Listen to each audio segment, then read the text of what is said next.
Je pense personnellement que la majorité des êtres humains, voire l'entièreté de l'humanité, se satisferaient de l'ère de paix offerte par les actions de Simba s'ils étaient à sa place.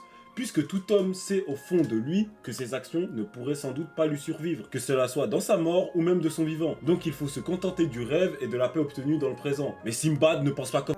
Il n'est pas ce genre d'homme. Lui, ce qu'il veut, c'est une paix qui durera 100 ans, 1000 ans, voire éternellement. C'est son plus grand désir, marquer la postérité. Malheureusement, il n'obtiendra jamais la paix éternelle et universelle si l'individualisme et l'esprit de clan sont imprégnés dans l'esprit humain. Simbad était un homme ambitieux. Il voyait les choses en grand et s'il voulait une paix, il faudrait qu'elle soit éternelle. Quitte à réécrire la nature humaine et retirer à l'humanité son maître, roi et dieu, Simbad. Simbad se pensait comme un homme providentiel pour toutes les nations du monde. Le seul être capable de percevoir le destin. Si Salomon imposait sa volonté pour que l'entièreté de l'humanité soit libre de ses choix en leur retirant le destin d'Ilila, Simbad imposait un destin clair à l'humanité.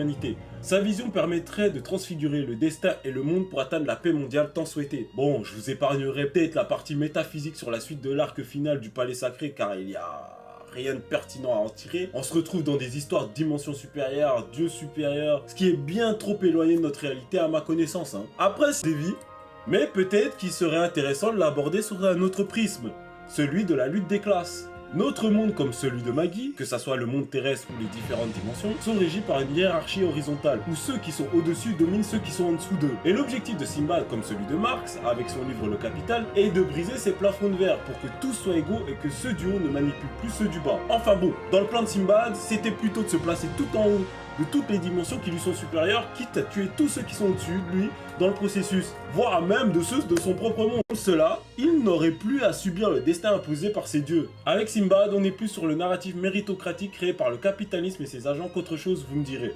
À force de travail, toi aussi tu pourras être au-dessus des dieux de ce monde. Néanmoins, la volonté de Simbad reste louable. Que ça soit la dernière fois que je chèbe Simbad.